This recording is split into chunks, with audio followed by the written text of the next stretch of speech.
masa pandemi COVID-19 ini. Baik, teman-teman sekalian, Bapak Ibu, sebelum kita mulai, saya bacakan dulu CV beliau. Beliau Dr. Heru Mulyanto ya, SEMM, lahir di Purwokerto 1 Maret 1973. Ya. Halo Pak Heru. Halo Pak ya. Halo. Ya. Senior. Dari SD Kedaung Komahan, Kulon ya. Mudah-mudahan teman-teman ada yang satu alumni sama beliau. SMP Negeri Kamiri ya. Terus SMA Negeri Kuto Arjo gitu ya. Terus S1 Manajemen Fakultas Ekonomi Universitas Islam Sultan Agung Semarang, lulusan tahun 1999. S2 Magister Manajemennya STIE IPI Jakarta, lulus 2005. Terus S3-nya Ilmu Manajemen Universitas Pasundan Bandung, lulus 2012.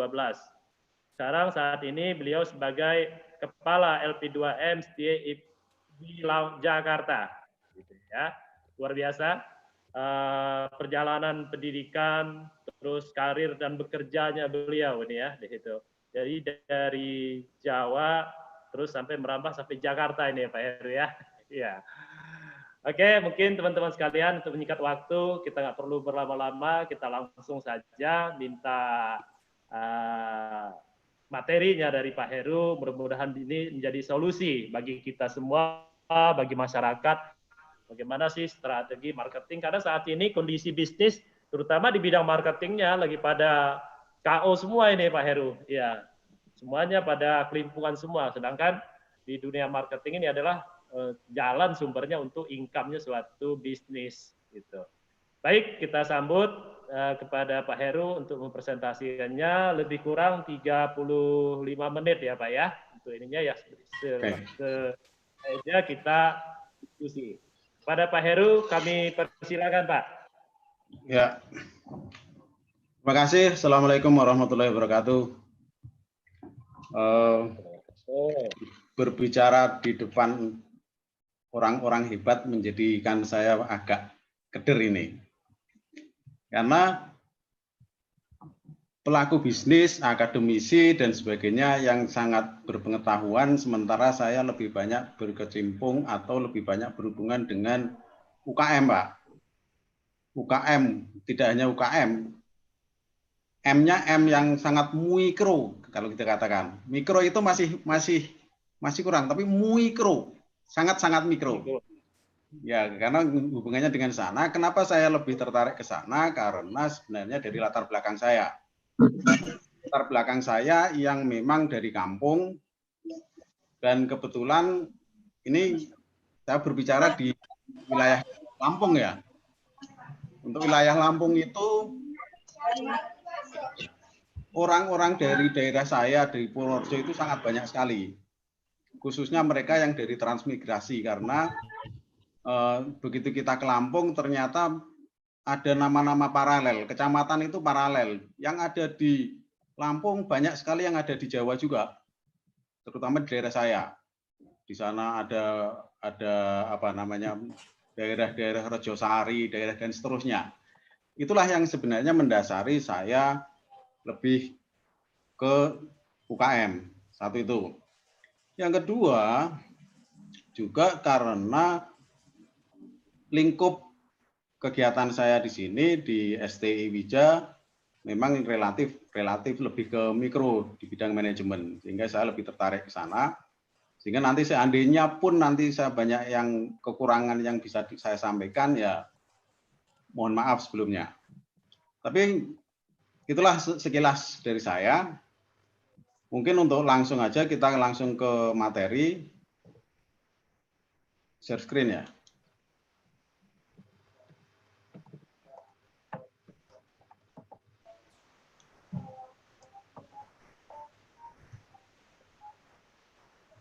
Sudah bisa belum ya? Sudah Pak. Ya silakan Pak Heru. Bisa Pak. Itu Pak. Oke. Oke. Kita mulai. Assalamualaikum warahmatullahi wabarakatuh. Assalamualaikum. Sekilas saya akan ingin menyampaikan beberapa hal. Ini CV saya, nomor HP saya ada di situ. Yang kadang-kadang menjadi banyak pertanyaan orang. HP itu biasanya nomornya 0815, 0811, 0812 dan seterusnya. Kok ini nyempil 0814. Itu memang nomor yang sangat lama.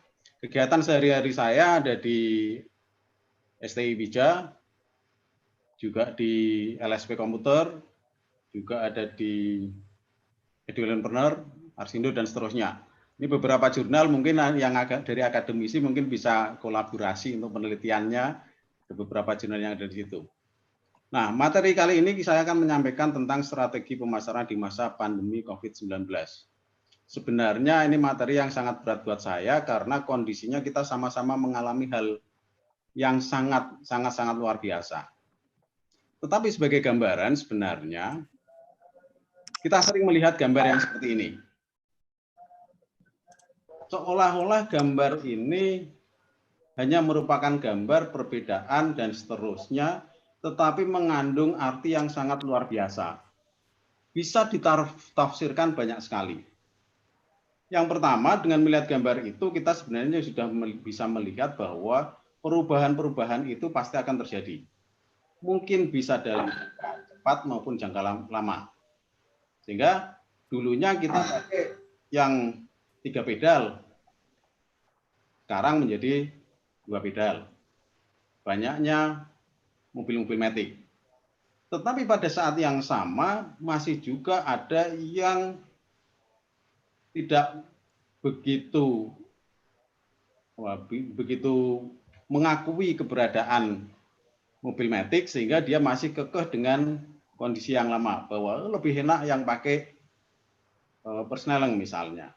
Ini sebenarnya kasus ini sama menunjukkan bagaimana perilaku konsumen kita. Sama yang kita alami selama ini bahwa mau tidak mau perubahan akan terjadi tetapi masih saja orang ingin untuk berubah. Ini yang menjadi poinnya. Sehingga ketika kita melihat transformasi ekonomi, sebenarnya secara teori sudah sangat lama bahwa isu-isu yang akan datang itu lebih berbasis teknologi. Sehingga banyak aktiva yang tidak berwujud yang akan muncul. Sehingga merubah strategi dunia usaha. Contoh yang paling gampang saya menyitir dari orang-orang strategik bahwa pada masa yang new economy itu sudah menjadi knowledge based economy. Sehingga apa yang diperlukan saat ini adalah bukan hanya pertumbuhan tetapi percepatan. Di mana poinnya adalah kreativitas dan inovasi. Sama sebenarnya, pembicaraan kita lebih kepada masalah kreativitas dan inovasi. Tapi hal itu saya rasa buat kita masyarakat kita sebenarnya bukan permasalahan yang terlalu sulit kalau kita melihat kondisi masyarakatnya. Sehingga banyak dari masyarakat kita yang kreatif. Terus juga misalnya yang kedua, perubahan dari monostrategi ke dual strategi. Di mana tidak cukup hanya daya saing, tetapi ada daya saing dan keadilan. Sehingga dalam kegiatannya harus holistik, komprehensif, dan integratif. Sehingga akhirnya dicapai tidak hanya output semata, tapi outcome. Ini dialami oleh semua hal.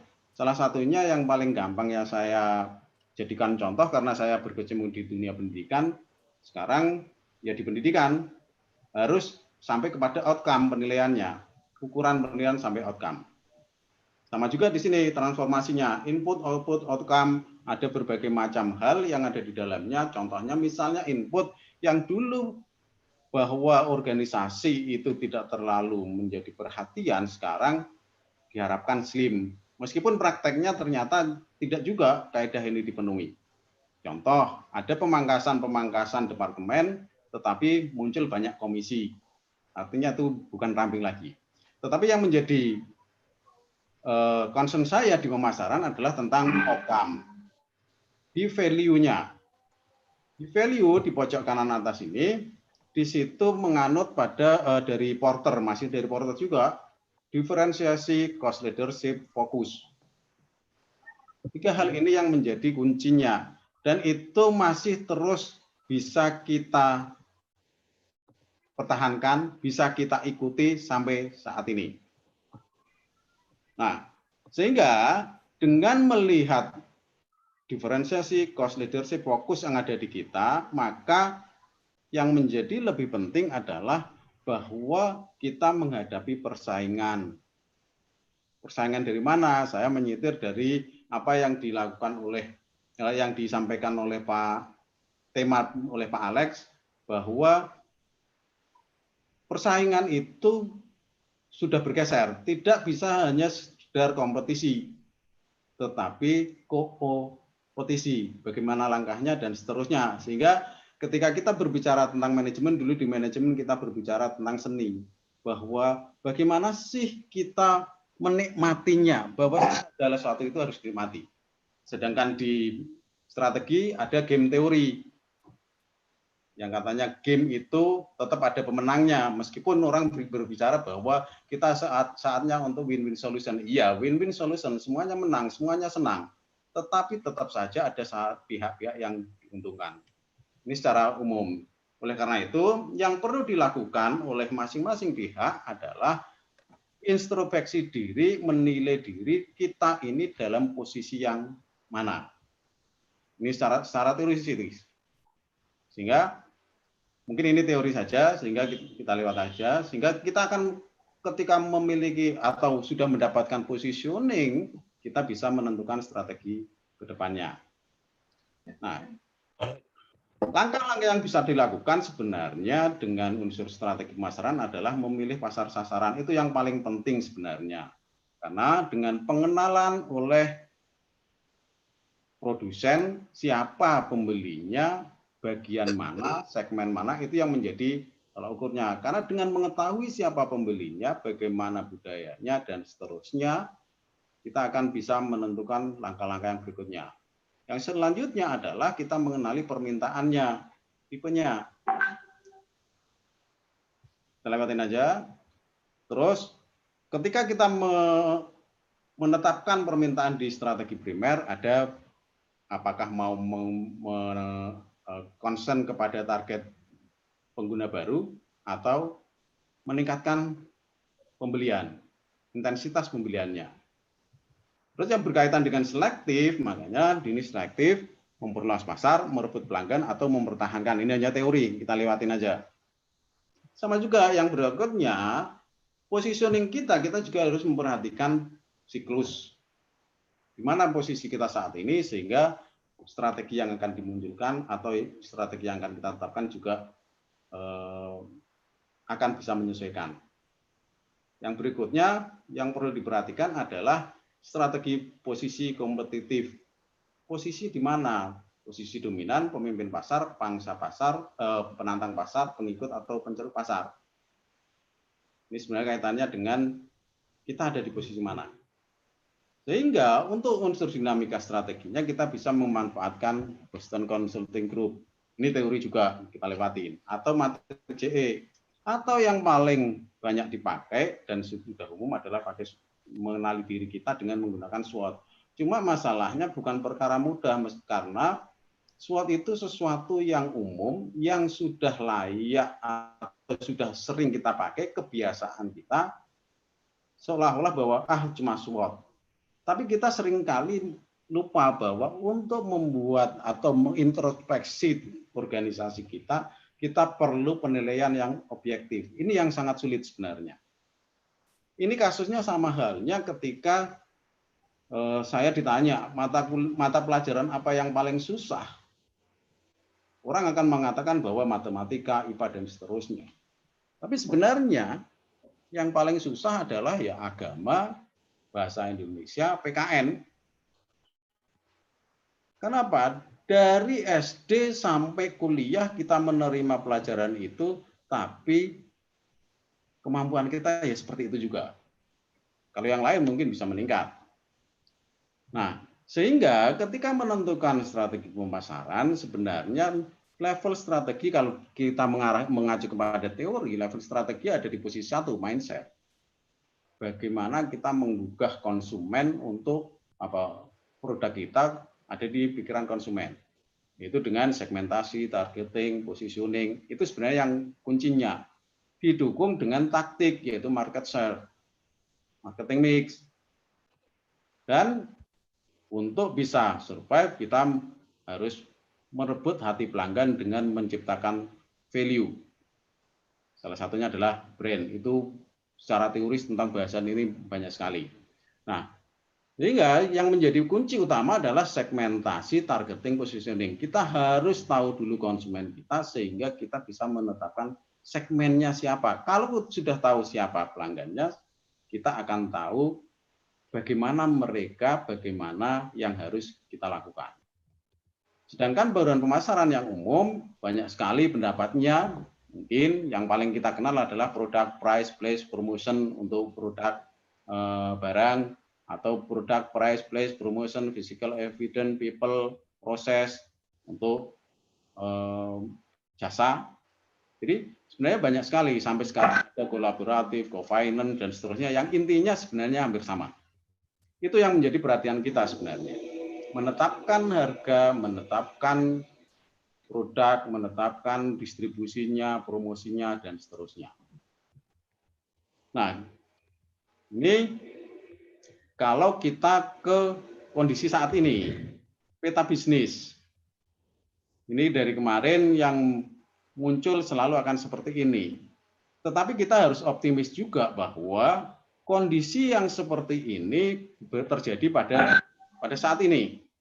Di mana mungkin pariwisata termasuk perhotelan ini menjadi isu yang paling tinggi terkena dampaknya di samping ke semuanya dan seterusnya.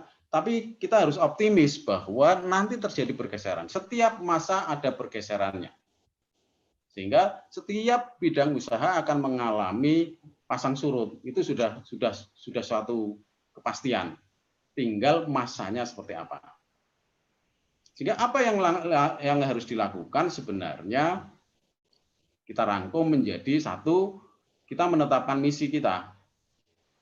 Apa sih sebenarnya yang kita inginkan? Itu dulu. Kalau itu sudah tetap, yang kedua adalah kenali konsumennya. Konsumennya siapa? Itu penting karena saya tidak mungkin akan melakukan sesuatu kepada konsumen tetapi tidak tahu apa yang dikehendaki. Yang ketiga adalah harus menetapkan pesaing secara tepat. Karena kadang-kadang kesalahan kita adalah menetapkan pesaing yang sebenarnya bukan pesaing yang terjadi. Jadi terjadi persaingan yang tidak imbang misalnya. Itu yang paling penting adalah sebenarnya itu. Menetapkan pesaingnya, tetapkan dulu pesaingnya. Baru itu setelah sudah tahu pesaingnya, kita nilai positioningnya, di mana posisi kita baru bisa menetapkan strategi. Sehingga alurnya harus secara continuous improvement. Nah, masuk ke masa pandemi COVID saat ini, 19, pertanyaannya menjadi apakah ini musibah atau berkah? Sebenarnya kita bisa mengatakan bahwa kalau di pemasaran dulu kita selalu dikatakan bahwa coba kita masuk ke Anda sebagai orang marketing masuk ke Papua yang mereka masih pakai koteka, memasarkan pakaian. Nah, di situ nanti akan muncul bahwa pilihan-pilihan yang muncul apakah kita bisa optimis atau bisa pesimis. Itu merupakan pilihan, bisa pilihan. Tetapi kondisi saat ini pandemi COVID itu bukan lagi pilihan, tapi kita memang sudah terjerumus ke sana menghadapi kondisi yang seperti itu. Namun bagi kita sebenarnya kita harus optimis bahwa adanya pandemi COVID-19 yang dikatakan sebagai musibah itu bukan musibah atau berkah, tapi musibah yang akan membawa berkah. Alasannya yang pertama, perubahan-perubahan itu sudah terjadi. Sudah terjadi, pasti akan terjadi bahwa terjadi pergeseran perilaku konsumen. Yang berikutnya bahwa adanya pandemi COVID-19 ini secara optimis kita katakan sebagai solusi kesulitan penyadaran konsumen. Yang saya hadapi ketika kita mengatakan kepada UKM-UKM yang ada di bawah kita, yang ada di binaan kita, mereka akan sulit ketika harus mengikuti bahwa ayo kita mulai pakai teknologi informasi, memasarkan pakai WA dan seterusnya. Nah, ini pun masih banyak yang belum bisa memiliki kesadaran itu. Jangankan mereka yang pendidikannya relatif agak kurang, bahkan selevel mahasiswa pun masih banyak yang belum menerima itu. Seperti data nasional bahwa yang memanfaatkan teknologi informasi dalam lingkup kecil, contoh di kampus kita sebenarnya, itu sekitar 5% yang sudah memanfaatkan itu. Yang berikutnya, kenapa dikatakan solusi kesulitan penyadaran konsumen? Jangankan kepada UKM dengan pendidikan yang relatif terbatas, kepada mahasiswa yang sedang belajar, di antara kita dosen sendiri, khususnya dosen-dosen itu kita melakukan penyadaran, sulit melakukan penyadaran ketika menggunakan e-learning. Mulai ada pendidikan jarak jauh 4 tahun yang lalu mulai dimunculkan, menyadarkan konsumen, menyadarkan dosen bahwa kegiatan pembelajaran bisa dilakukan secara daring, susah. Pengalaman saya, ketika kita menggunakan daring, ada saja yang mengatakan bahwa kok enak sekali nggak datang tetapi dihitung tetap ngajar misalnya, karena saya berkaitan dengan di pekerjaan saya. Intinya bahwa adanya pandemi COVID-19 ini merupakan bentuk yang sangat luar biasa untuk penyadaran konsumen. Nah, sehingga dengan adanya solusi ini muncul revolusi pembelajaran. Saya katakan revolusi pembelajaran. Bukan pembelajaran di institusi pendidikan, tetapi pembelajaran bagi konsumen. Artinya, yang tadinya tidak mau menggunakan teknologi informasi, mau tidak mau mereka terpaksa belajar, terpaksa menggunakan, terpaksa akhirnya coba-coba. Sehingga dengan adanya ini sebenarnya bagi kita di orang marketing itu sebenarnya merupakan pemangkasan biaya yang luar biasa. Kita memasarkan sesuatu harus melakukan edukasi terlebih dahulu, tetapi ini secara otomatis edukasi muncul. Kenapa? Tipe kita, tipe saya lah kalau nggak mau dikatakan kita, orang Indonesia secara umum, itu manajemennya adalah manajemen kepepet. Kalau sudah kepepet, apa sih yang nggak bisa? Itu yang menjadi catatan. Sehingga mungkin ini dikatakan musibah yang membawa berkah. Kenapa? Dengan kepepetnya kondisi yang seperti ini akan membuat masyarakat sadar bahwa belajar bahwa memang terjadi pergeseran. Yang tadinya online menjadi offline menjadi online. Nah, apa yang bisa dilakukan adalah dengan merubah dari kompetisi menjadi kompetisi. Kita tidak hanya sekedar bersaing, menjatuhkan dan seterusnya. Yang kedua, kenali diri dengan menggunakan minimal pakai SWOT lah. Mengenali diri kita di positioning mana. Setelah itu menentukan segmentasinya. Kalau sudah menentukan segmentasi, langsung identifikasi konsumen pesaing tadi, manfaatkan bauran pemasaran untuk strategi yang lebih rendahnya. Sehingga dengan kondisi yang ini, maka pertanyaannya, mampukah kita berjalan di kondisi yang seperti ini? Kita harus optimis bahwa kita mampu. Alasan pertama tadi yang sudah saya sampaikan, manajemen kita adalah manajemen kepepet. Orang kalau sudah terdesak sesuatu biasanya bisa. Dan itu tipe-tipe kita. Untuk jangka pendek, kita butuh kreativitas. Kreativitas itu mencari jalan lain untuk sesuai tujuan pemasaran, menyampaikan produk ke konsumen guna memenuhi kebutuhan mereka sehingga terpuaskan. Caranya dengan memanfaatkan Misalnya salah satunya status WA, media sosial lainnya dari offline menjadi online. Terus dasarkan pada teori dasar pemasaran, itu tentang konsumen, segmentasi, targeting, value, dan seterusnya.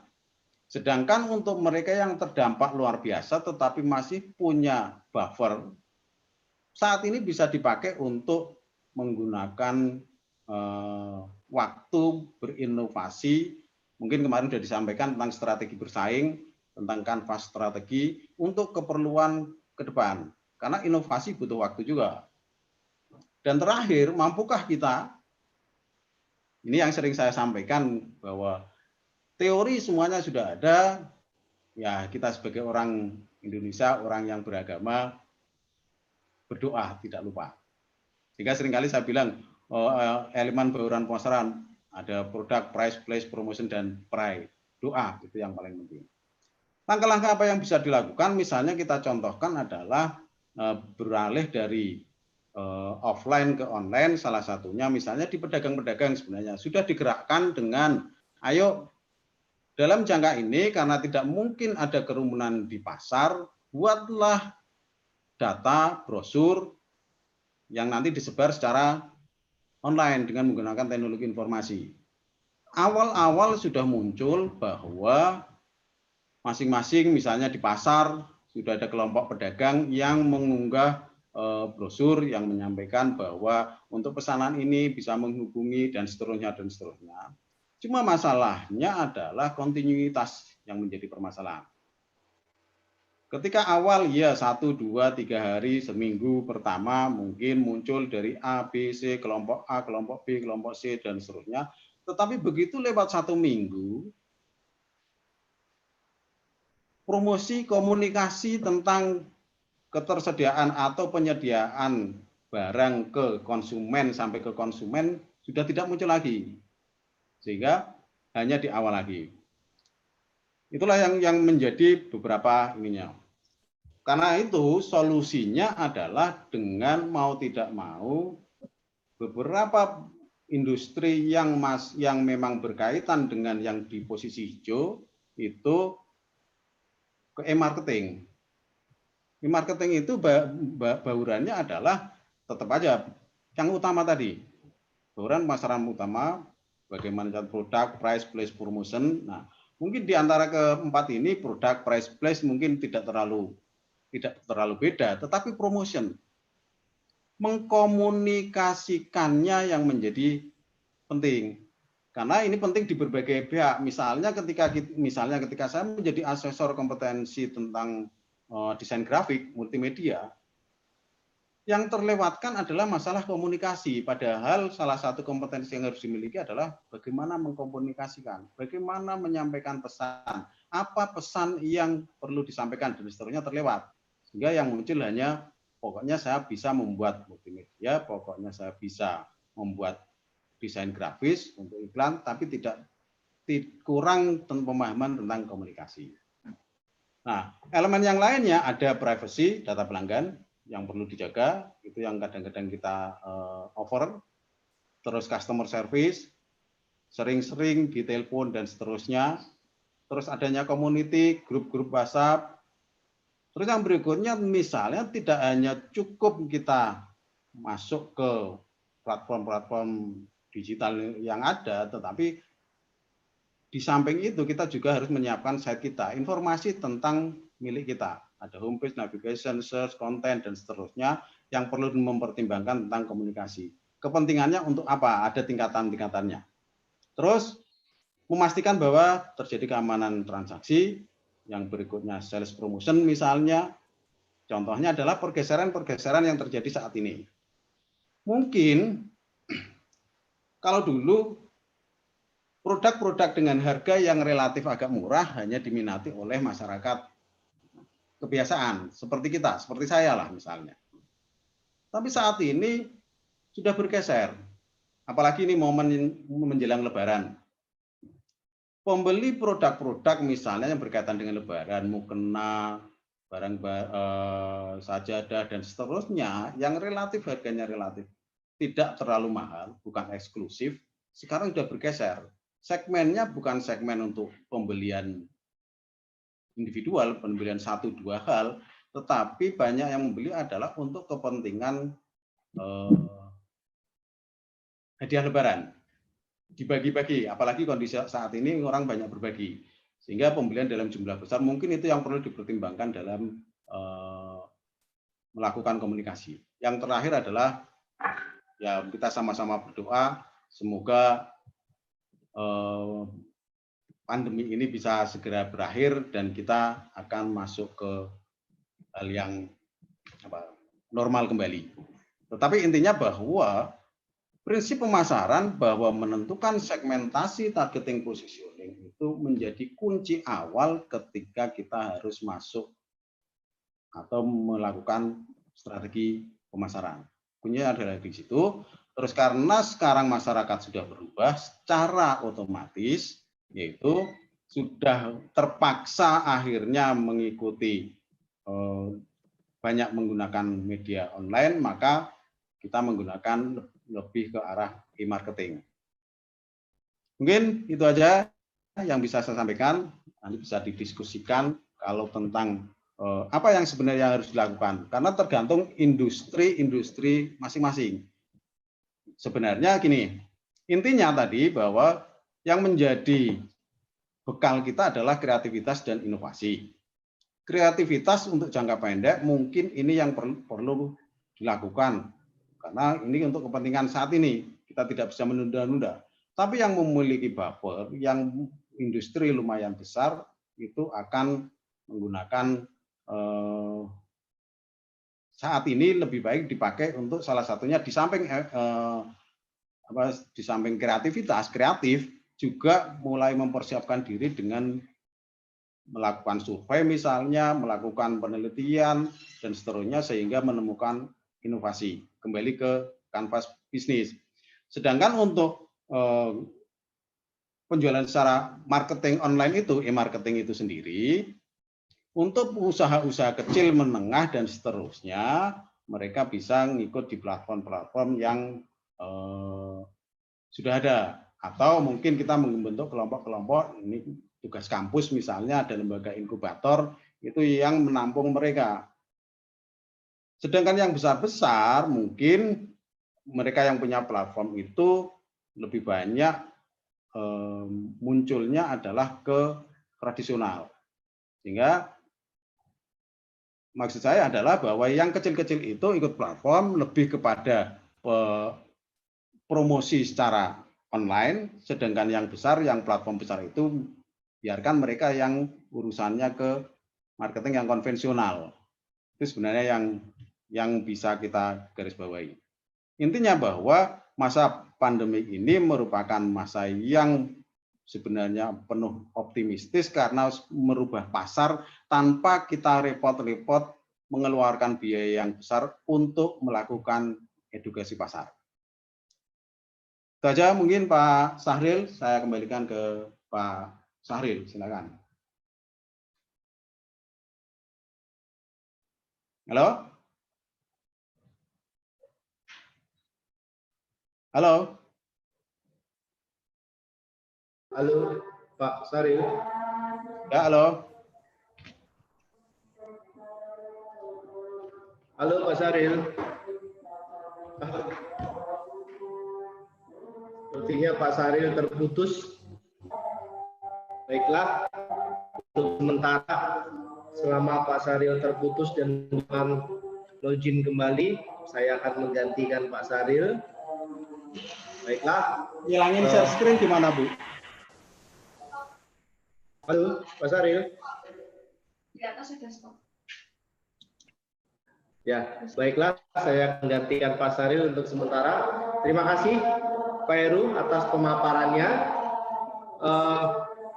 Bapak Ibu, demi ketertiban, mohon pertanyaan dimasukkan ke grup chat dan kami akan membaca pertanyaannya.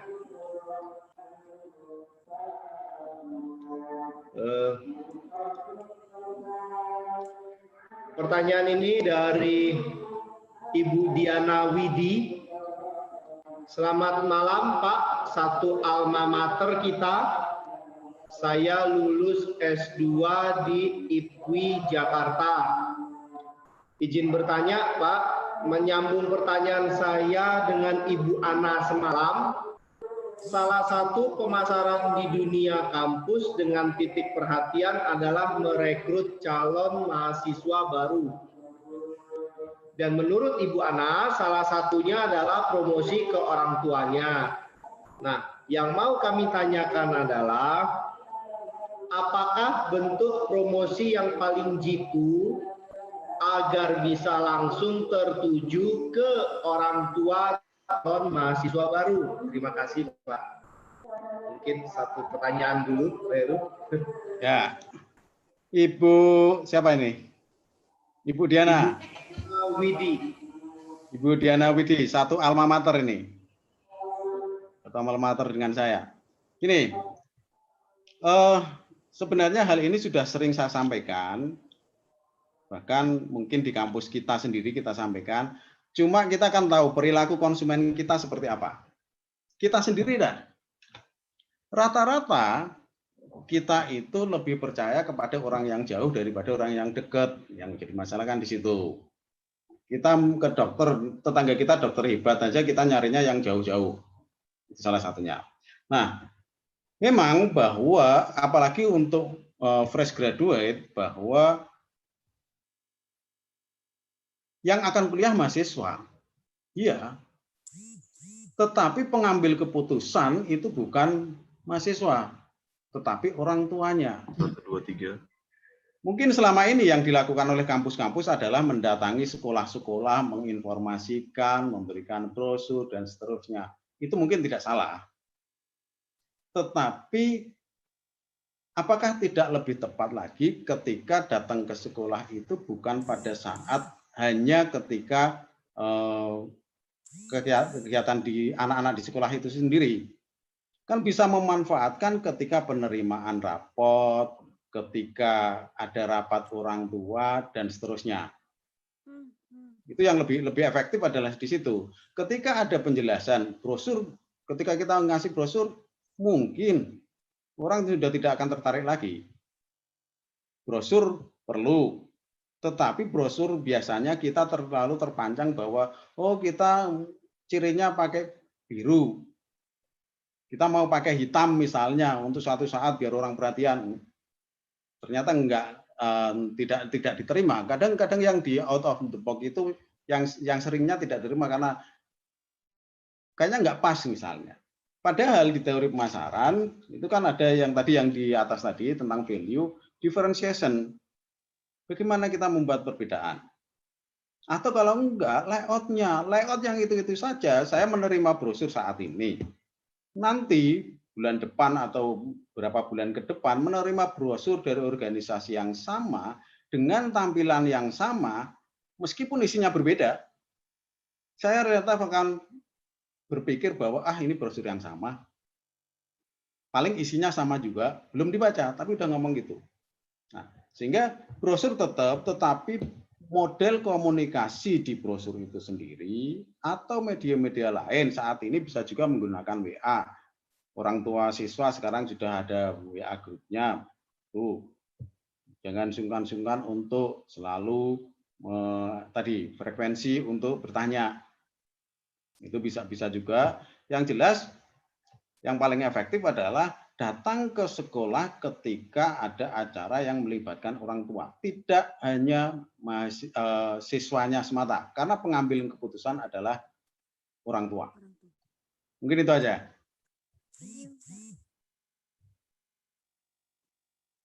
Halo, Pak Alek. Ya, baiklah, Pak. Terima kasih. Pak Saril sudah tersambung, Pak.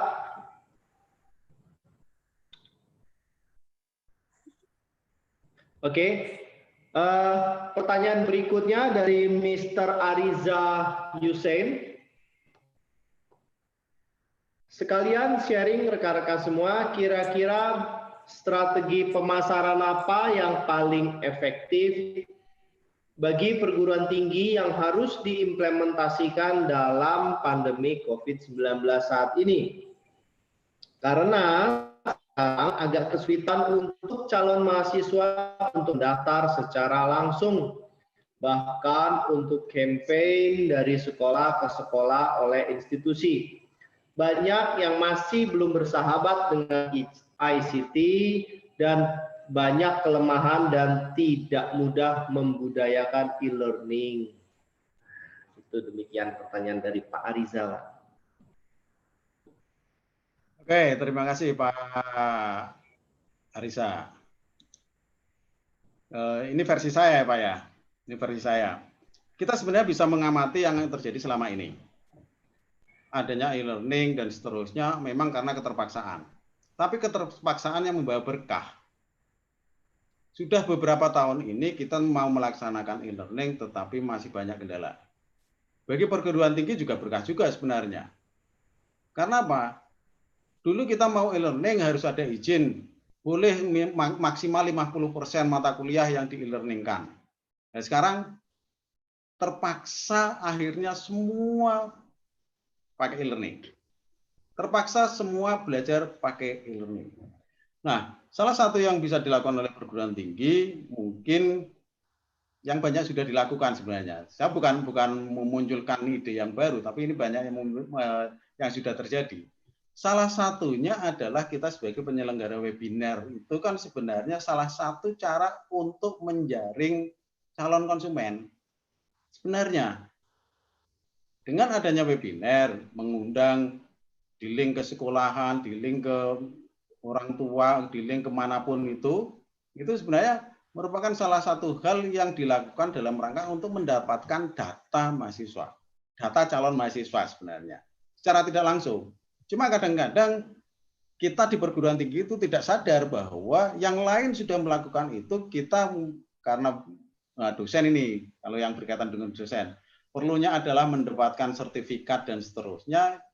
Ada webinar di sana ikut, webinar di sana ikut, tapi tidak pernah dipikirkan bagaimana kalau di tempat kita. Kita seringkali masih selalu berpikir sebagai konsumen. Nah, langkahnya bisa dilakukan dengan berbagai macam. Bentuk kreativitasnya banyak sekali. Ini salah satunya adalah yang dilakukan, nah ini Amal Lampung ini. Kalau kita mendengar selama ini, begitu muncul pandemi, ada webinar, sudah sesuatu yang umum. Sudah sesuatu yang umum. Di mana-mana mengadakan, di mana-mana mengadakan. Tapi apa yang membuat ini sebagai sebuah bentuk kreativitas lain daripada yang lain? Ini masalah ini. Ini salah satu yang membedakan adalah webinar, ya sama-sama webinar. Caranya sama, ya mungkin caranya sama. Tetapi dilakukan secara berturut-turut bahkan sampai 2 minggu. Ini kan sebuah hal yang merupakan satu hal yang baru, yang sebagai kreativitas yang membedakan dengan yang lainnya. Differentiation. Cuma sampai tadi saya tidak ada pesan dari pihak penyelenggara. Kalau ingin pesertanya lebih banyak lagi, tolong dong Bapak sebagai pembicara ngajak teman-temannya di kampus misalnya. Itu yang sampai tadi belum terdengar sebenarnya. Itu menjadi salah satu kalau ingin banyak, nih 2 minggu ada berapa pembicara, misalnya 14 pembicara. Udah nggak usah banyak-banyak dah. Tiap orang membawa teman misalnya sebagai pembicara, saya membawa 5 orang aja udah berapa itu. Itu salah satunya. Nah, strategi ketika di perguruan tinggi tadi, mau tidak mau memang perguruan tinggi salah satu yang terdampak di tengah. Yang di tengah, yang potensial loss ya, potensial win ya juga. Tetapi mungkin dialami sebagian besar perguruan tinggi saat ini, khususnya yang swasta ini, yang dialami oleh swasta itu sampai saat ini mungkin masih terjadi penurunan. Salah satunya yaitu manfaatkan model-model webinar seperti ini, tetapi dengan konsep yang dipertimbangkan kembali. Harus dipertimbangkan siapa segmennya, itu yang penting. Kenapa? Seperti kasusnya, mahasiswa kita adalah sebagian besar adalah pekerja, bekerja di pabrik misalnya dengan pendapatan yang rendah misalnya atau relatif terbatas misalnya. Ketika kondisinya seperti itu, ya nggak mungkin kita larinya ke sekolah yang favorit misalnya. Mereka yang di sekolah favorit, sekolah dengan berbiaya mahal dan seterusnya, sudah punya ancang-ancang rencana ke perguruan tinggi tertentu. Itu yang menjadi masalah kita. Selalu berkaitan dengan masalah segmentasi. Sehingga yang terjadi apa? Iklan promosi dilakukan secara terus-menerus, pokoknya sebesar-besarnya, itulah yang memunculkan biaya yang menimbulkan ketidakefisiensian. Ya, di perguruan tinggi salah satunya manfaatkan webinar. Apalagi kita harus yakin bahwa selang berapa bulan ini aja, pertama kita masih sangat kesulitan di awal mengajak untuk kuliah online dan seterusnya. Tetapi begitu 2 minggu berjalan, kayaknya semakin lancar aja. Mungkin itu aja yang bisa saya sampaikan. Ya, Pak siapa tadi? Pak Alex, Pak Ad. Baiklah, terima kasih Pak Heru. Pertanyaan berikutnya dari ini Bapak atau Ibu? Ibu Wendy Liana. Selamat malam Pak Heru. Saya Wendy Liana, Akademi Sekretari dan Manajemen Sriwijaya Palembang, mau bertanya, langkah dan strategi seperti apa yang bisa membantu kami sebagai orang-orang yang bekerja di industri pariwisata, di bidang jasa pariwisata yang sangat berdampak pekerjaan dan finansial kami. Dengan wabah COVID-19 ini otomatis lebih dari 3 bulan kami tidak bekerja, apalagi profesi seorang turis guide yang memang sangat berdampak sekali. Terima kasih. Nah, ini ada pertanyaan dari seorang pemandu wisata. Silakan Pak Heru. Ya. Kalau di bidang pariwisata sebenarnya saya tidak menguasai tentang itu sebenarnya. Karena bukan bidang saya, sehingga saya tidak terlalu tahu bagaimana kondisinya. Apalagi ini mungkin guide itu ada asosiasinya enggak ini? Ini harus dipertanyakan juga asosiasinya. Kalau yang bisa menjawab hal ini sebenarnya yang lebih tepat menjawab adalah tentang strategi bersaing. Mungkin kemarin bahasan tentang strategi bersaing atau dulu di Pak Alex yang juga orang strategik, itu lebih tepat itu menjawabnya. Tetapi sebenarnya saya punya gambaran sebenarnya di dunia pariwisata, tapi tidak spesifik tentang tour guide ya, tidak spesifik terhadap tour guide. Kalau tour guide itu ada asosiasinya enggak, itu mungkin bisa diinikan dengan asosiasinya. Tetapi kalau kita melihat bahwa di dunia pariwisata yang terdampak contohnya misalnya hotel. Akhirnya kita harus kembali lagi kepada bisnis kanvas yang kemarin. Bahasan orang-orang strategik sebenarnya, bukan orang pemasaran, tapi orang strategik. Di bisnis kanvas harus memetakan apa yang kita miliki, apa yang bisa dimanfaatkan, dan seterusnya, apa yang dibutuhkan konsumen. Salah satu ide yang muncul, nggak tahu apakah sudah dijalankan atau enggak, mungkin dijalankan tapi bentuk lain, yang bisa dilakukan oleh hotel, salah satunya misalnya, hotel itu saat ini, selama ini kan punya restoran. Restoran kuliner merupakan bagian yang ada di wilayah hijau sebenarnya. Sebenarnya untuk sementara hotel itu sebenarnya bisa memanfaatkan restorannya dengan membuka misalnya catering atau apapun, dan hotel itu sudah memiliki nilai value yang lebih dibandingkan yang lain. Kalau usaha-usaha yang lain misalnya pakai nama pribadi, pakai ini dan seterusnya, tetapi orang masih kurang percaya, mungkin bisa jadi seperti itu. Hotel sebenarnya bisa dengan menggunakan nama hotelnya.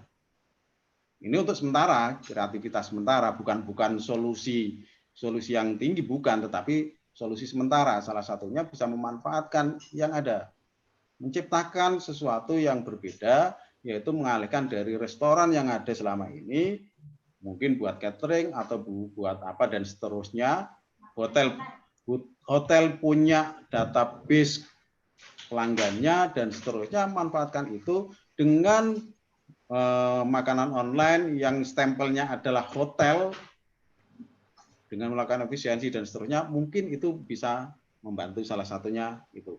Kalau tour guide saya saya masih belum, mohon maaf belum bisa menjawab, tapi bisa melalui asosiasi mungkin untuk sementara mengalihkan ke bidang-bidang tertentu yang berdalam posisi hijau untuk sementara ini.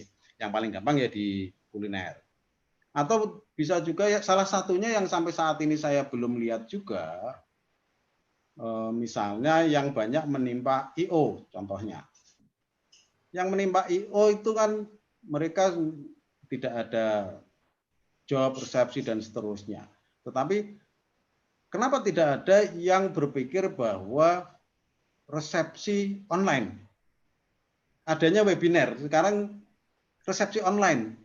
Kayaknya belum ada yang menyelenggarakan itu. Mungkin dibuat undangan online, caranya dengan webinar, ucapan selamatnya online, dan seterusnya, dan seterusnya. IO penyelenggara di tempat resepsinya, walaupun tidak sebesar biasanya mungkin, itu kan berpotensi. Yang kedua, bisa juga dimanfaatkan dengan cateringnya. Dengan undangan itu, catering mungkin dikirim dan seterusnya. Mungkin itu di dunia pariwisata. Tapi untuk yang individual, saya belum punya jawaban tentang itu. Mungkin yang lainnya yang punya ide atau bahasan yang lainnya, lebih tepat itu.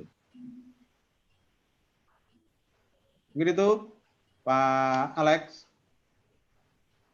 Baik, terima kasih Pak Heru.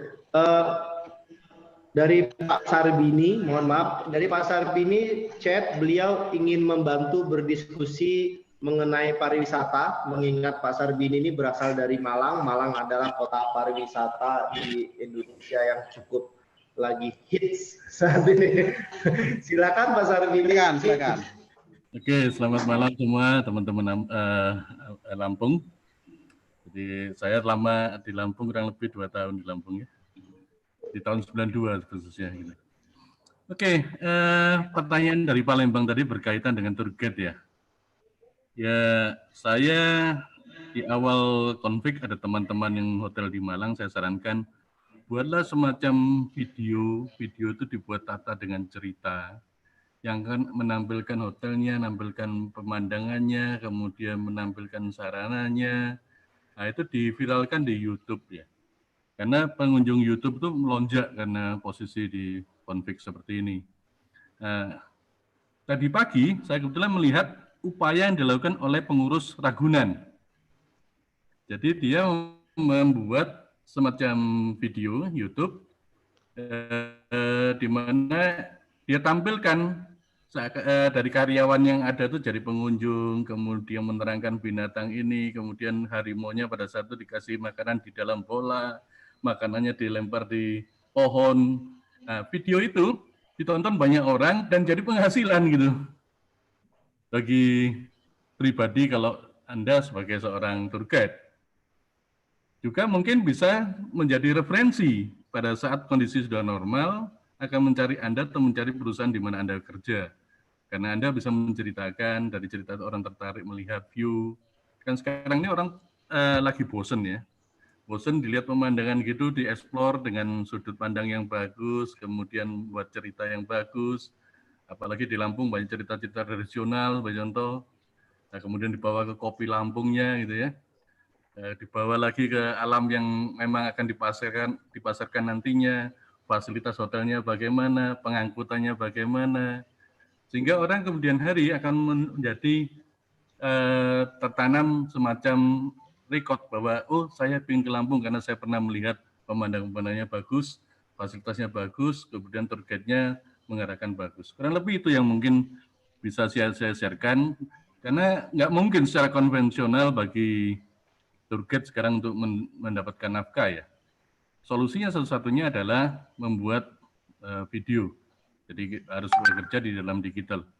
Inspirasi ini saya dapatkan dari seorang pelukis pada saat itu di acara webinar juga. Saya guru melukis, Pak. Saya nggak bisa ngajari melukis. Anaknya dikirim, orang tuanya pada nggak mau nih, gitu. Karena takut tentang positif konflik. Kemudian dia cobalah membuat cara melukis di kanvas, dia rekam, kemudian dia masukkan ke YouTube. Ternyata hasilnya bisa 10 kali lipat daripada pada saat dia mengajar. Itu mungkin yang saya bisa berbagi ke teman kita Ibu Diana ya, yang ada di Palembang. Itu kira-kira Pak Nurdin. Terima kasih. Terima kasih. Terima kasih Mas Arwini. Wah, luar biasa sekali. Ya mungkin rekan-rekan saya nambahkan sedikit, mungkin masih ingat seminar online beberapa hari yang lalu pada saat Bapak Faisal Basri, beliau mengatakan industri pariwisata adalah industri yang paling pertama dia akan bouncing pada saat pandemi COVID-19 ini berlalu. Ya, semoga. Oke, ada pertanyaan dari Bapak Iding dari Lampung, Universitas Lampung. Pertanyaannya ada 2 pertanyaan. Yang pertama, bagaimana cara memindahkan atau migrasi bisnis usaha dari bisnis usaha tradisional ke bisnis usaha berbasis online atau virtual di tengah situasi pandemi saat ini dengan rendahnya tingkat kepercayaan atau kekhawatiran masyarakat atas suatu produk? Itu pertanyaan pertama. Dan pertanyaan kedua dari beliau, bagaimana caranya memunculkan creative thinking yang out of the box di masa pandemi COVID-19 seperti sekarang ini, ditambah lesunya ekonomi serta rendahnya daya beli masyarakat? Baiklah, 2 pertanyaan itu Pak Heru, silakan. Wah, pertanyaan yang sangat-sangat berat ini, terutama tentang memunculkan creative thinking. Itu bukan sesuatu yang mudah sebenarnya, karena memunculkan kreativitas seseorang itu ya ada prosesnya, ada teorinya. Ini orang-orang psikologi yang lebih paham.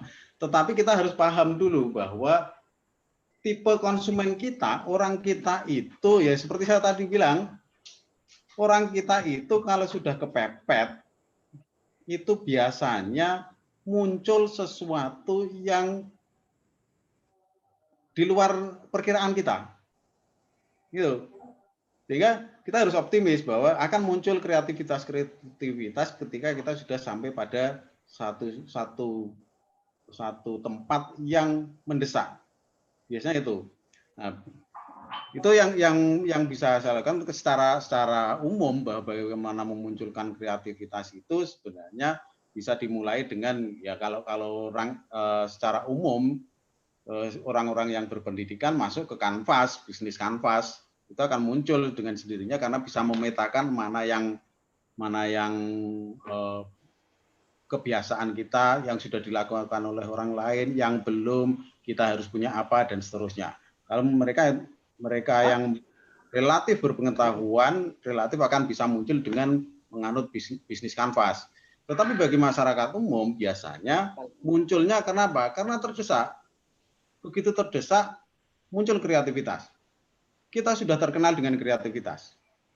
Mobil yang nggak bisa jalan, motor yang nggak bisa jalan, mungkin di luar negeri langsung dimusnahkan, di kita masih bisa jalan. Orang bisa dengan kreatif yang bukan pendidikannya dari elektro, karena terpaksa harus menelusuri rangkaian, akhirnya bisa juga misalnya. Biasanya muncul itu. Itu. Yang kedua, bagaimana memindahkan bisnis offline ya, offline ke online, itu sebenarnya bukan hal yang baru, sudah banyak dibicarakan orang-orang. Yang pertama, yang paling gampang adalah ngikut platform, daftar ke platform. Misalnya kita ikut di Tokopedia dan sebangsanya, itu kan sebenarnya bisa. Yang kedua, bisa juga komunitas untuk meningkatkan kepercayaan. Kalau di Tokopedia mungkin kita bersaing karena sangat luas, tergantung pilihan konsumen. Nah, yang kedua bisa dengan komunitas, artinya kita berkelompok membentuk sesuatu dengan lingkup yang relatif agak tidak terlalu besar. Yang ketiga bisa juga peran dari kampus sebenarnya. Kampus misalnya dalam kewirausahaan menampung kegiatan-kegiatan UKM, bisnis-bisnis kita di sana dengan lingkup pasarnya yang komunitas juga. Kalau kampus besar, misalnya punya sampai 10.000 mahasiswa, itu kan sudah merupakan satu hal yang luar biasa. Pasar yang luar biasa. Kalau kemarin-kemarin secara pribadi mungkin bisa dilakukan dengan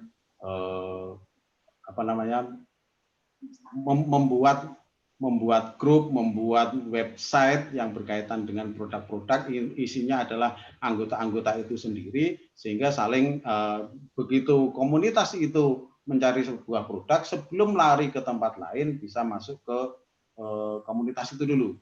Itu salah satunya. Jadi langkah pertama yang paling gampang ikut platform, ikut Tokopedia dan sebagainya, cuma butuh waktu lama memang. Tidak serta-merta kita muncul terus sudah kita laku, sehingga perlu pendamping yang lainnya. Pendampingnya adalah kita membuat yang lainnya bergerak dengan tidak hanya memasang di sana, ikut di Tokopedia misalnya, tapi kita juga harus punya blog, website, atau hal-hal lain, minimal di Instagram misalnya, WA, di status WA kita sering kita munculkan. Dan sampai saat ini kalau nggak salah yang masih yang paling besar tetapi ternyata belum banyak dimanfaatkan itu yang sudah mulai ditinggalkan relatif itu di Facebook gitu. Sebenarnya bisa dilakukan di sana juga. Mungkin itu aja Pak Alek. Kalau ada tambahan dari yang lainnya silakan.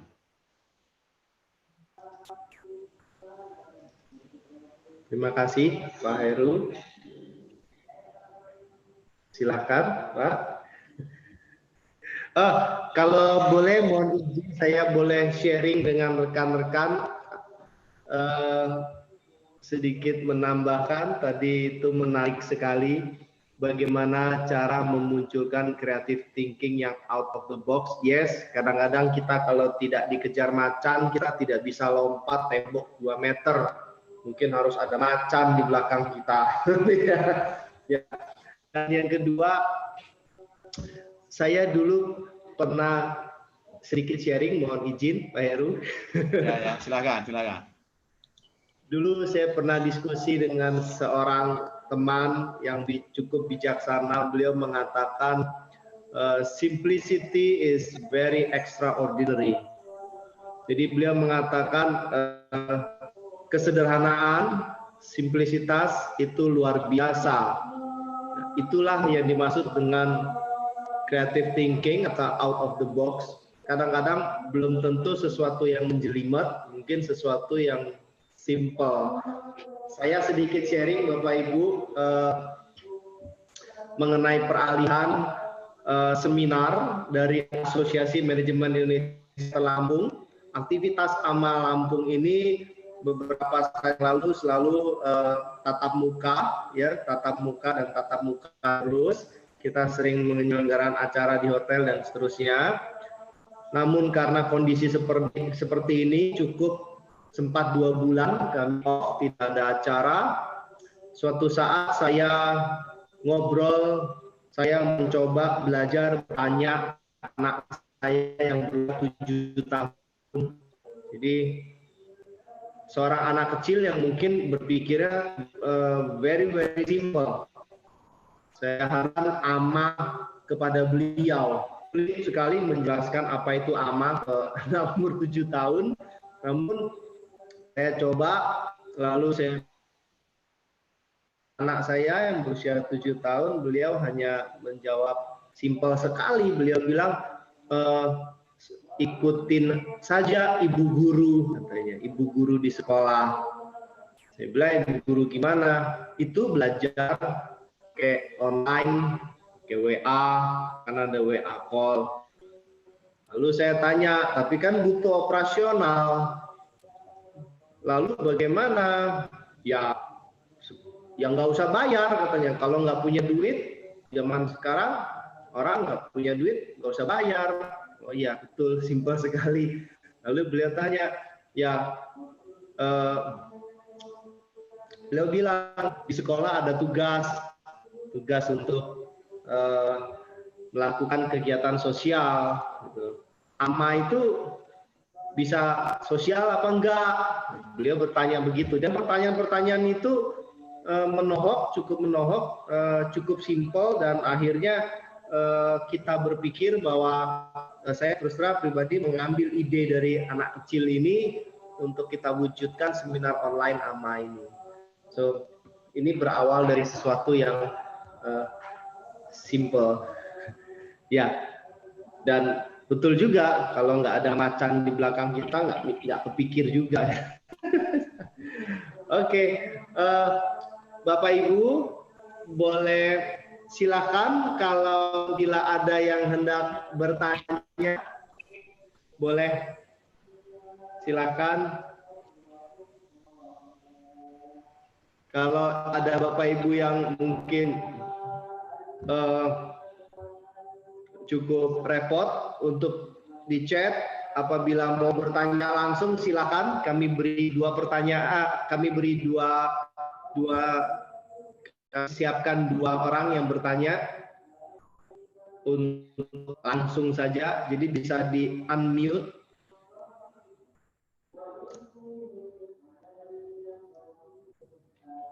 Oh, tidak ada kan? Ya. Berarti apabila tidak ada, sudah cukup, berarti Pak Heru sudah cukup jelas ini, luar biasa.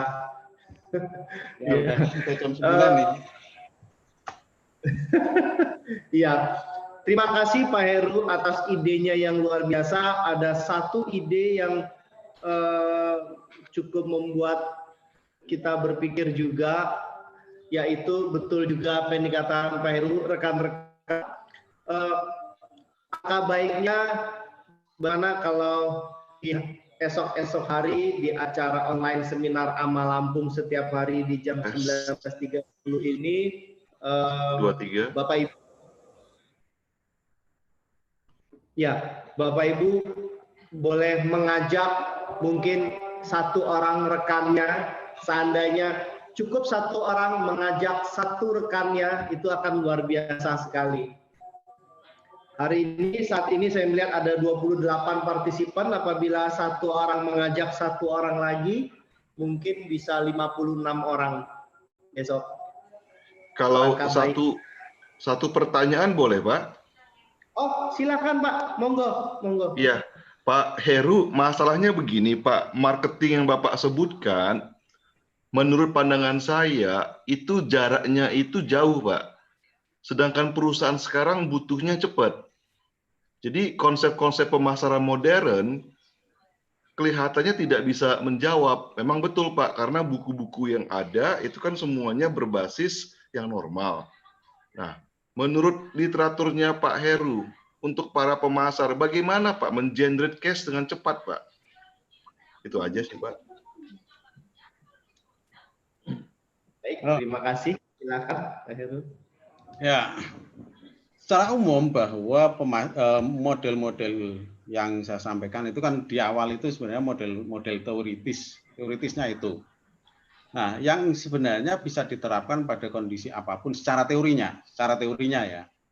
Nah, dalam kondisi saat ini yang perlu dilakukan secara cepat ya tadi, salah satu yang bisa dilakukan adalah karena masyarakat konsumen sudah belajar secara mendadak, belajar dengan secara online, maka prinsip dasar misalnya tadi menetapkan misi, bukan berarti misi secara misi strategik secara jauh, enggak. Maksudnya saya mau ngapain sih, tujuan saya apa, itu tetapkan secara cepat aja. Tujuannya ditetapkan secara cepat, habis itu terus konsumennya siapa, menentukan konsumen, segmennya siapa yang di-BD, terus pesaingnya kita siapa, itu dilakukan secara cepat.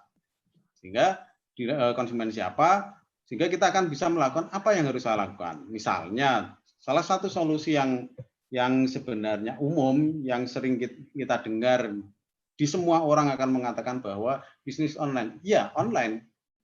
Salah satu yang bisa dimunculkan adalah online. Karena apa? Komunikasi tercepat dengan online. Kalau kita punya produk, manfaatkan yang untuk jangka pendek, ya jangka pendek. Misalnya, melalui komunitas tadi. Ada grup.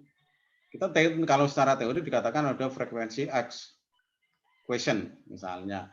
Itu kan di grup bisa dilakukan dengan kalau yang pakai WA minimal punya grup di beberapa grup, di statusnya dimunculkan dan seterusnya. Itu kan sebenarnya sudah upaya untuk memasarkan produk kita dalam jangka cepat gitu. Jadi manfaatkan yang ada saat ini.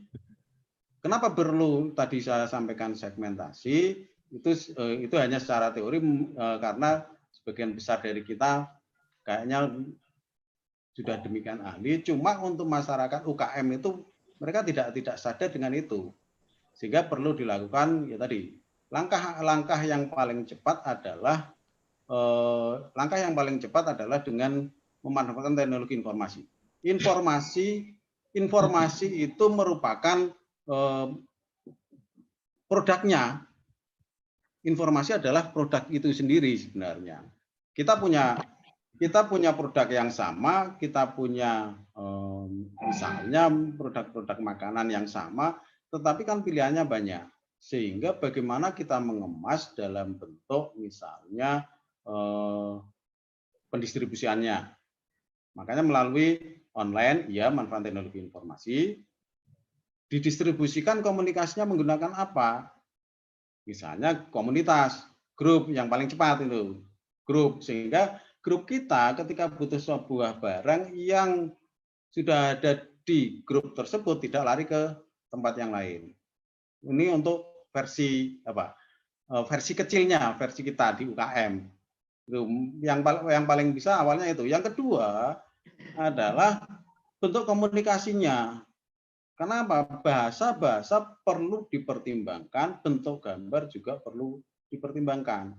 Karena yang terjadi selama ini, begitu kita lihat ada WhatsApp, ada Instagram, ada apa yang bentuknya langsung menyediakan barang XXX dan seterusnya, orang sudah lewat. Sehingga perlu dibuat konsep komunikasi yang agak tersamarkan. Tidak secara langsung menawarkan sebuah barang, tetapi bentuk informasi yang bisa menggugah orang untuk masuk ke sana. Atau yang lainnya, tadi mungkin mengacu kepada Bapak Sarbini yang disampaikan beliau, mungkin bisa juga dipertimbangkan bahwa produk-produk kita itu dibuat disusun dalam sebuah video yang dimasukkan ke sana. Ya cuma masalahnya kembali lagi adalah untuk UKM perlu pendampingan. Kalau enggak, apalagi yang seperti kita sering kali muncul atau kita yang kehidupan kita sehari-hari biasanya berkecimpung itu mikro yang mereka memang pengetahuannya aja relatif kurang, sehingga perlu didampingi. Ini loh cara membuatnya. Tapi ide-ide mereka kadang-kadang muncul sesuatu ide yang bagus. Kita tidak menduga bahwa ide mereka lebih bagus dari kita. Banyak yang idenya lebih bagus. Yang kedua, kalau ingin mengkomunikasikan, sebenarnya sebagaimana yang kita lihat kita tahu di sini, yang selama ini ada, biasanya yang mendapat perhatian itu sesuatu yang kurang pas. Ada kalimat yang meleset, miss, ada bentuk tulisan yang kurang pas, itu juga relatif banyak dilihat orang. Itu yang bentuk komunikasinya aja sebenarnya. Dan jangan lupa dipahami bahwa segmen kita misalnya masyarakat kita. Dulu kita berpikir bahwa wah enaknya bahasanya pakai bahasa misalnya bahasa Indonesia yang orang-orang paham. Untuk saat ini konsumen relatif berusaha untuk bisa menggunakan bahasa yang lebih keren. Bahasa yang lebih keren. meskipun bentuk tulisannya seringkali kita lihat bahwa nggak tepat juga, tapi justru itu yang mendapat perhatian.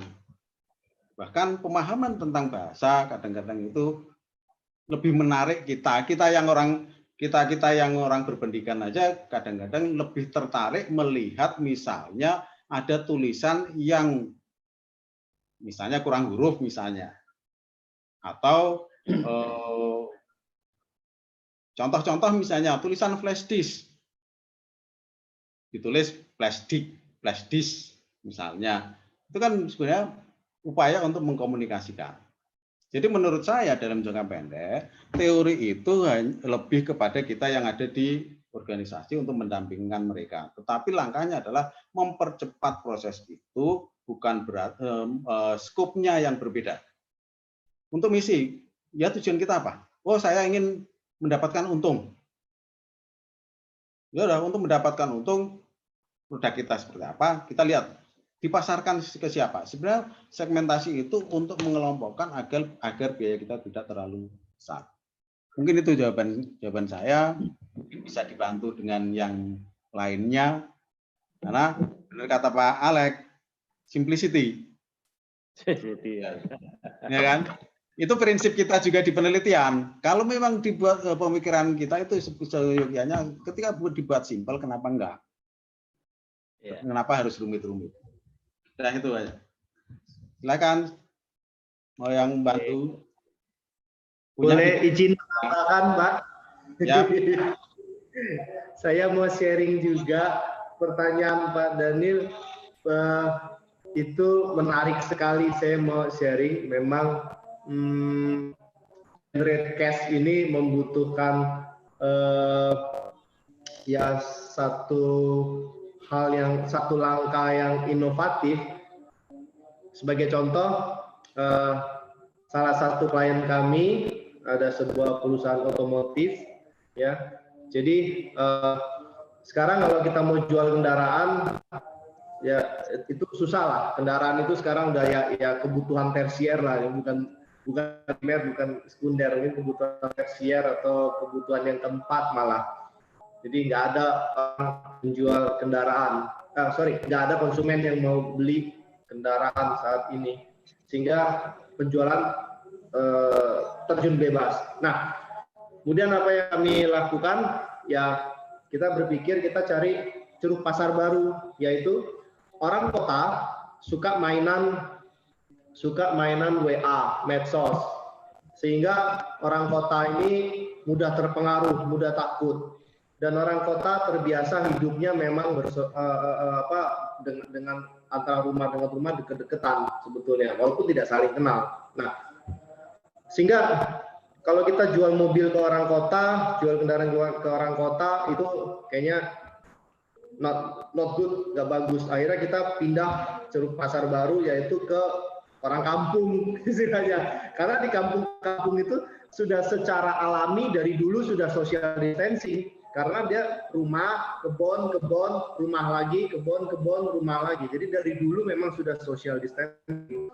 Dan yang kedua, mereka tidak terlalu suka main medsos, sehingga tidak terlalu khawatir terhadap yang namanya ya mereka tahu COVID-19, mereka tahu ini bahaya, tapi beda perasaannya dengan yang di orang kota.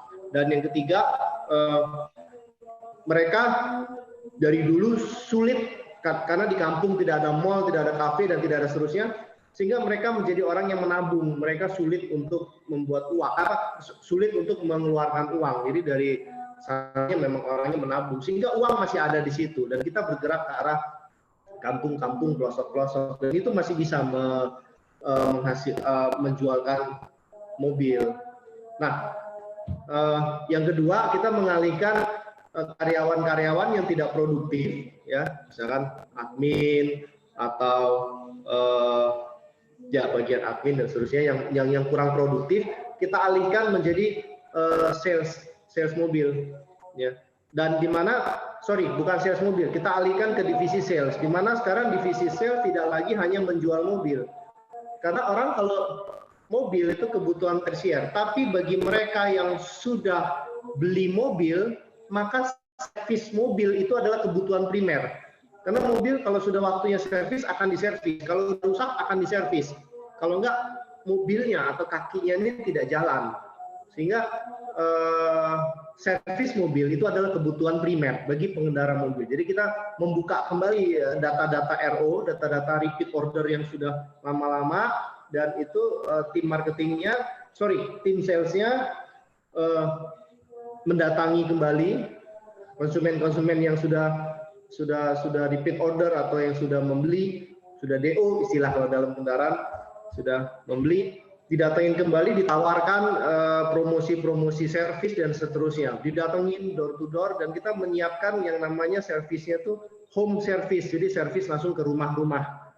Nah itu lumayan itu menghasilkan cash money, lumayan itu, karena servis ini kan ya itu tadi kebutuhan primer. Kalau mobil kita arahnya ke kampung-kampung.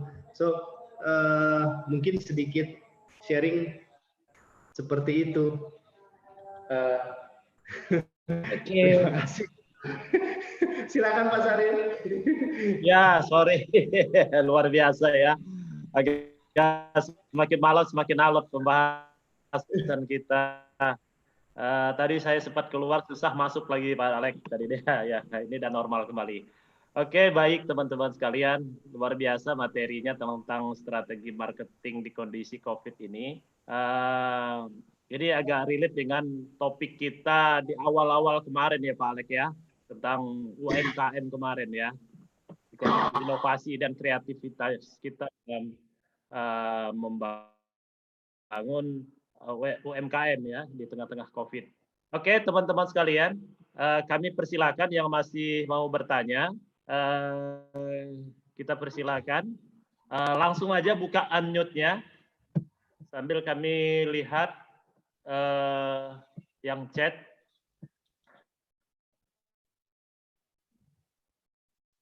Silakan teman-teman sekalian yang masih mau bertanya. Ada yang tanya channel YouTube-nya Pak Heru itu ini.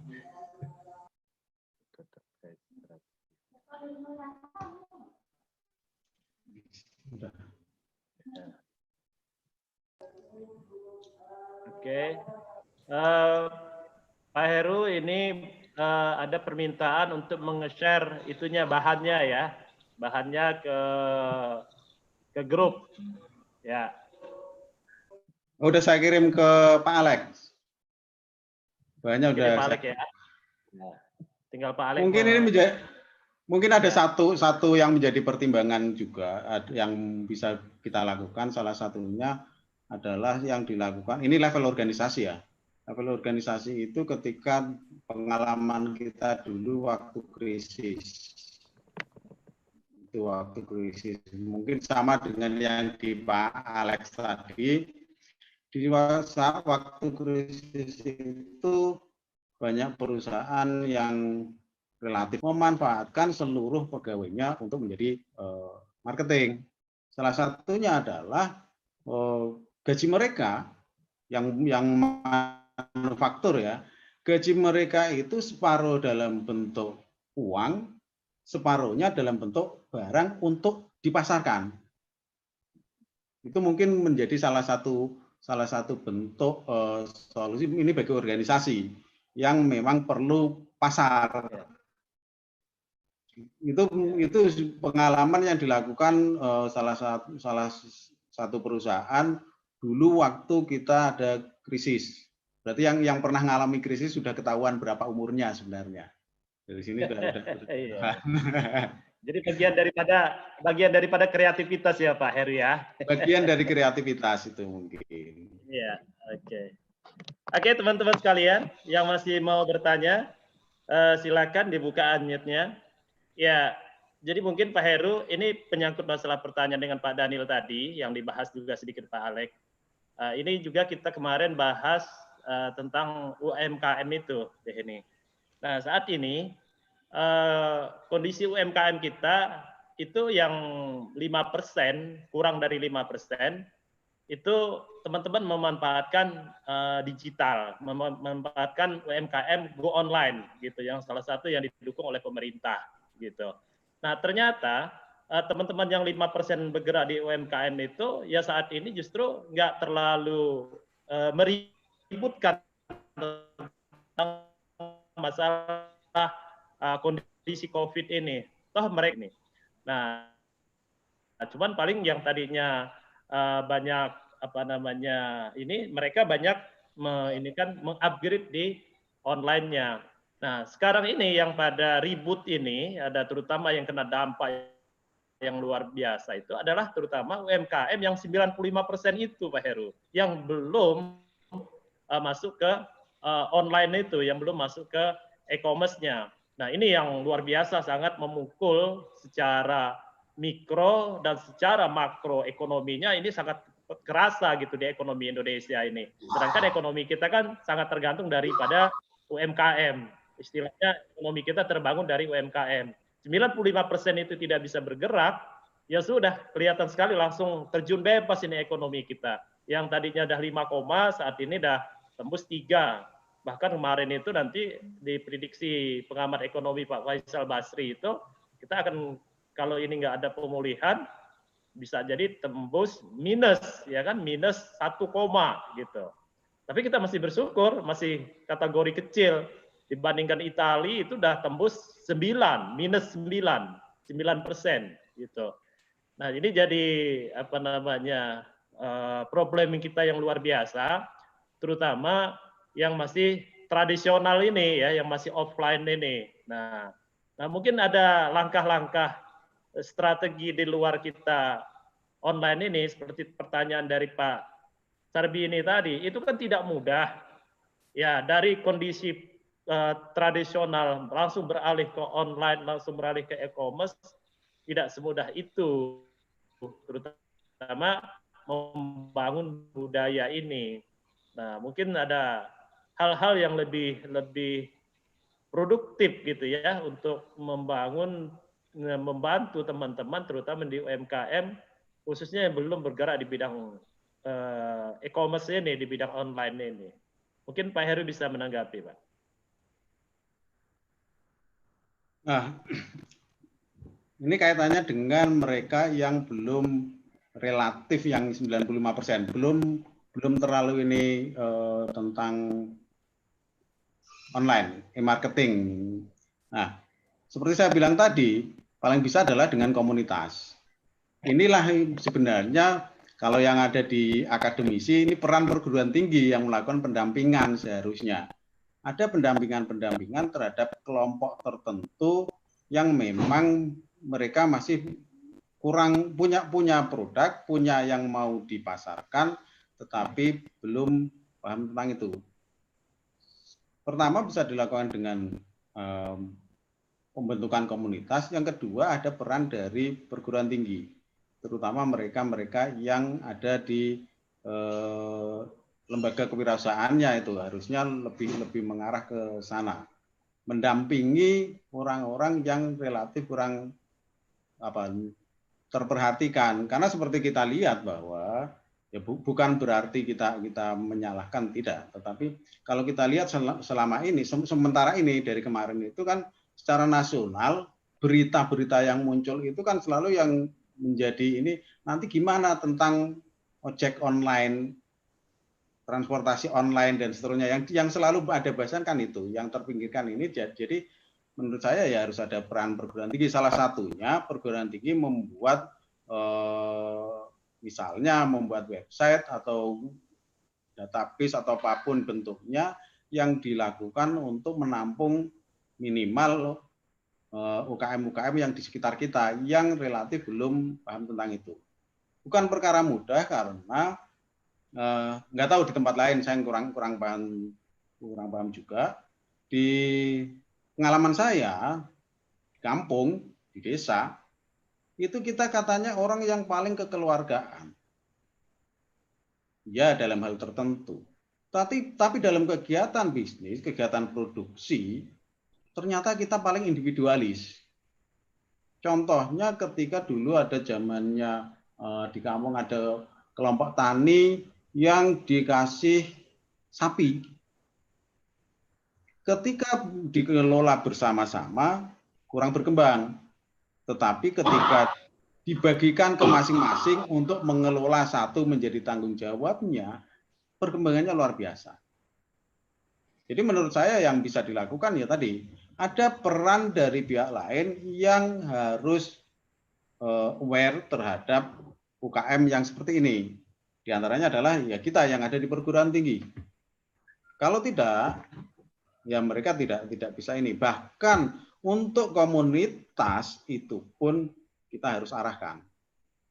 Menurut saya peran dari akademisi, peran yang paham tentang online marketing, e-marketing itu sendiri.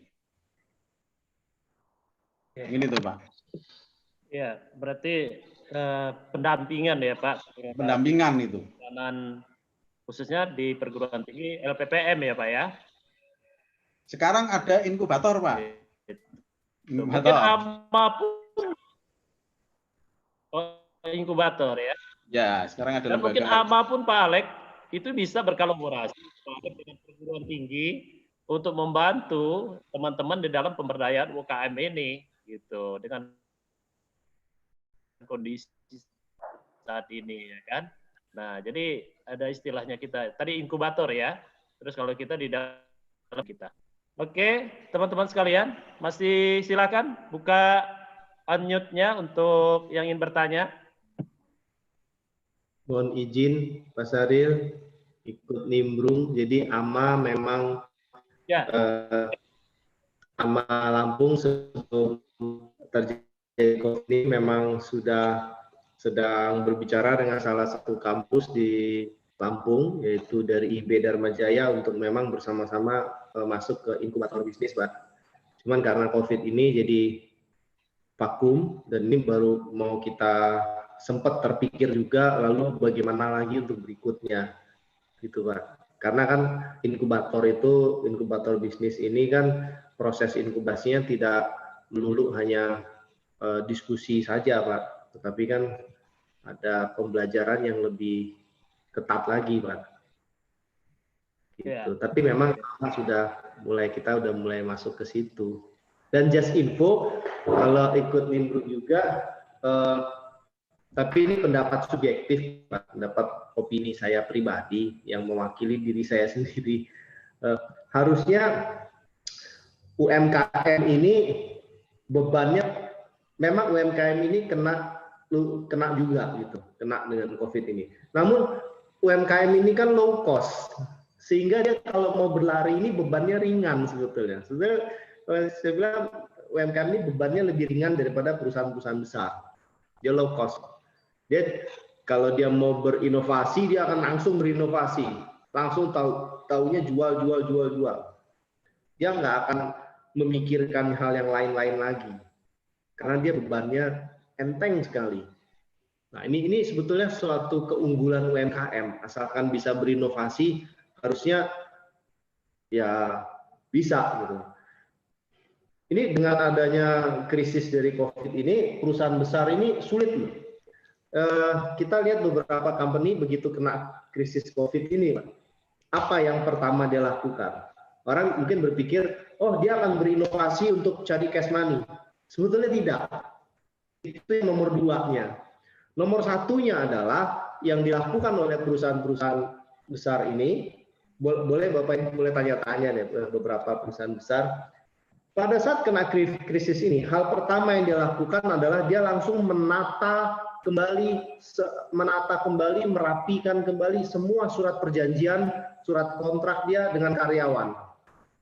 Karena ya kita tahu dalam dunia strategi siapa sih yang paling bisa mengalahkan Anda, yaitu orang terdekat Anda. Jadi kalau orang lain mau meracuni saya akan susah, tapi istri saya sendiri meracuni saya mudah sekali, gitu kan? Jadi yang bisa membunuh kita itu orang terdekat kita. Dan orang terdekat dari perusahaan adalah karyawannya sendiri. Sehingga dia akan menjaga jarak dia dengan karyawannya. Dia langsung menata semua surat kontrak, surat perjanjian, semua dia tata rapi dengan karyawannya. dan didesain untuk jangka pendek semua kontraknya. Kalau bisa jangka pendekin semua. Sudah mulai dirapikan. Harusnya undang-undang Disnaker mengatakan dia kalau udah kontrak hanya maksimum 1 kali perpanjang atau 2 kali kontrak dengan masa maksimum 3 tahun. Nah, mereka yang sudah bekerja lebih dari 3 tahun itu akan diakali dalam tanda kutip oleh perusahaan dengan oke, yuk perpanjang dulu. Ini udah 3 tahun, oke, di cut dulu selama 1 bulan, nanti ngelamar lagi, masuk lagi kontrak lagi 1 tahun lagi. Nah, jadi biasa strateginya gitu, 1+2 lalu cut sebulan, lalu 1+2 lagi. Ini semua diakalin, Bang. Jadi didesain supaya ini karyawan mudah lepas. Gitu. Jadi kalau orang UMKM dia langsung berlomba pada bagaimana dia mendapatkan cash money dan seterusnya, kalau perusahaan besar tidak. Langkah pertama yang dia ini langsung karyawannya sendiri, kontraknya itu dirapihkan semua. Baru dia mulai cari cash money.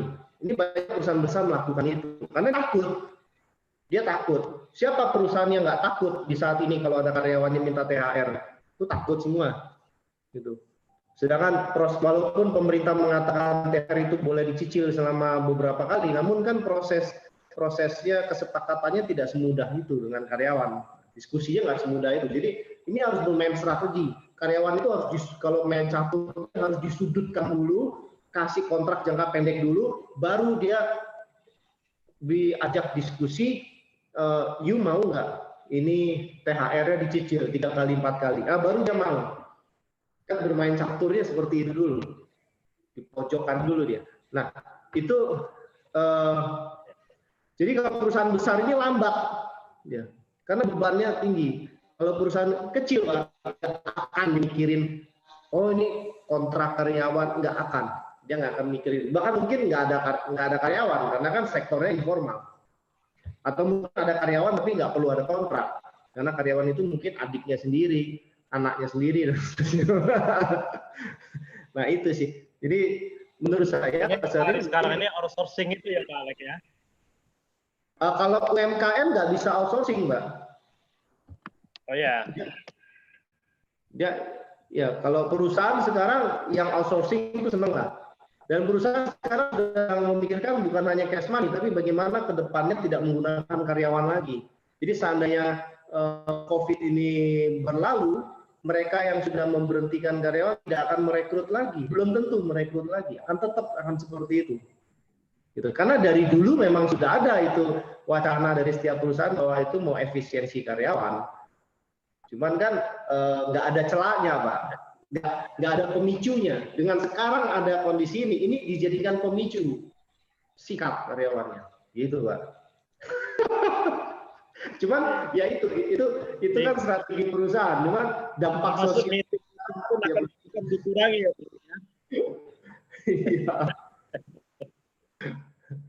Ini banyak perusahaan besar mendengar. Oke, teman-teman sekalian, masih ada waktu sekitar. Kita masih ada waktu sekitar 5 menit lagi. Kalau ada teman-teman masih bertanya, tadi ya, silakan teman-teman yang dari Palembang yang mau.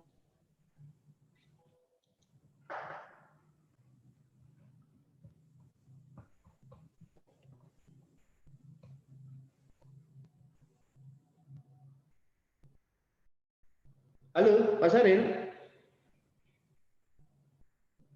Sekalian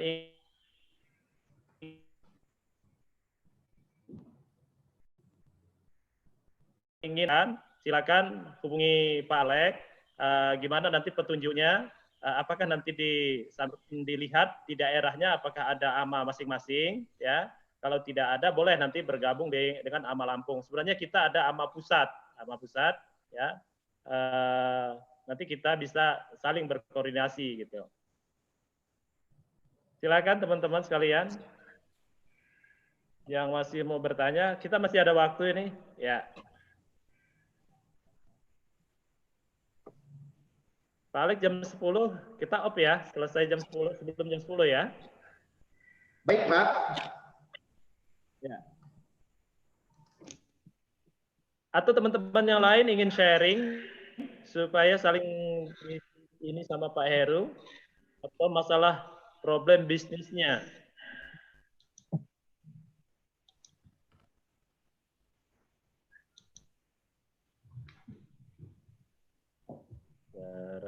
Suara nggak jelas.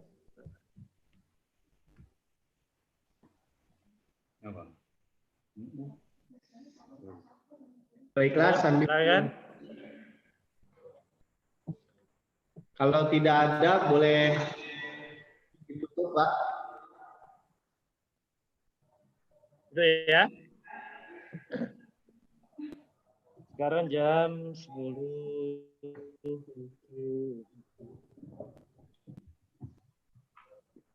Oke, teman-teman sekalian.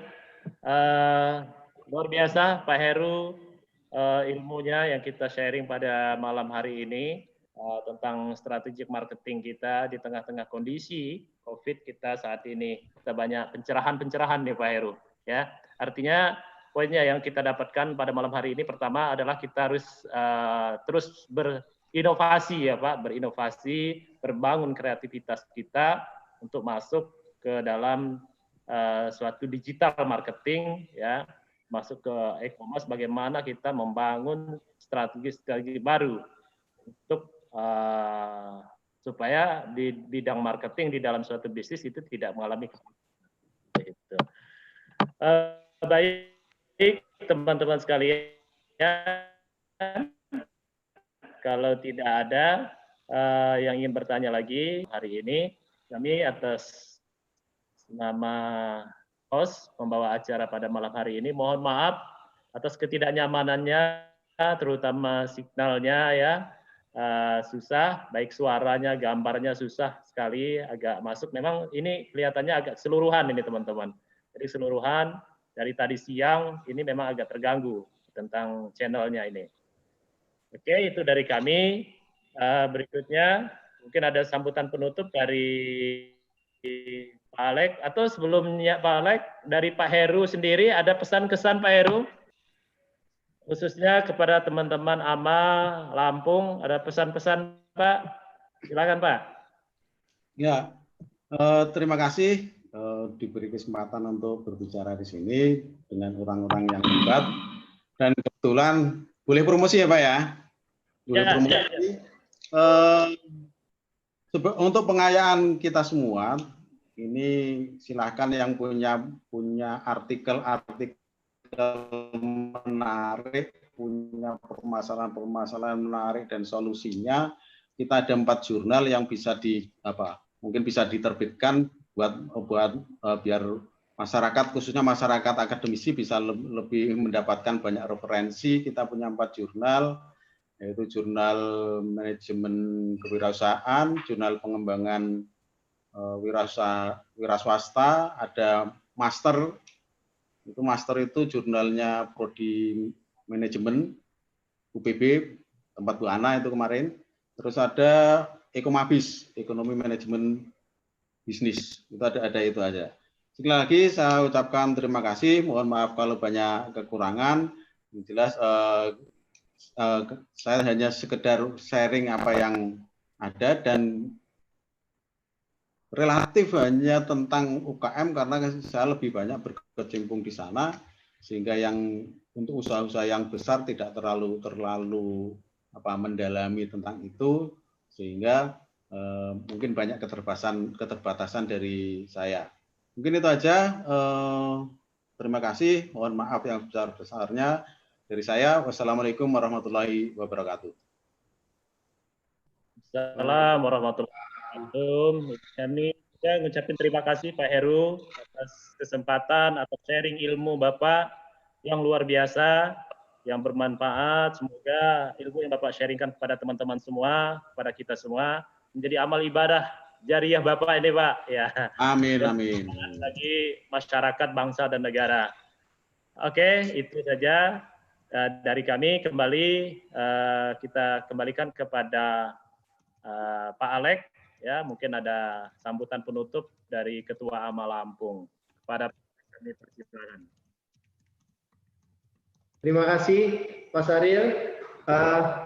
puji Tuhan, malam ini walaupun ada masalah dari Zoom, namun ya kita tetap bisa menyelenggarakan acara dengan sukses dengan pembicara yang hebat sekali, dan terima kasih rekan-rekan sudah bisa hadir. Saya sembari launching polling ya, seperti biasa kita launching polling, dan sembari Bapak Ibu melakukan polling, kita ingin mengingatkan sekali lagi, besok hari Senin di jam yang sama 19.30 kita akan ada seminar lagi berikutnya oleh Bapak Dr. Sawiji. Pak Sawiji tadi sudah ikut juga di acara ini, mungkin beliau melihat-lihat juga. Ya, beliau adalah seorang pakar yang luar biasa sekali. Nah, Bapak Ibu, ya, semoga besok tidak ada masalah dengan Zoom kita. Dan Bapak Ibu boleh juga, tadi ide Pak Heru tadi mungkin bisa kita ikuti bagi Bapak Ibu besok. Bagi yang hendak mengikuti, alangkah baiknya mengajak satu orang teman, satu atau dua orang teman untuk mengikuti acara Zoom online ini. Sehingga makin banyak akan makin lebih lagi kita berbagi. Kalau hari ini ada 25 orang, seandainya besok satu orang ngajak satu akan menjadi 50 orang. Dan acara ini dari seluruh Indonesia, alangkah baiknya jika ini orang-orang hebat dari seluruh Indonesia melalui acara kecil ini kita bisa berdiskusi, dan mungkin kita akan bisa berbuat sesuatu untuk Indonesia kita yang kita cintai ini. Rasa itu saja Bapak Ibu. Oke, polling sudah selesai, semua sudah melakukan polling. Oke, terima kasih Bapak Ibu. Saya rasa cukup sekian. Oh iya, mungkin Pak Heru, ada teman yang bertanya ini channel YouTube-nya apa ya?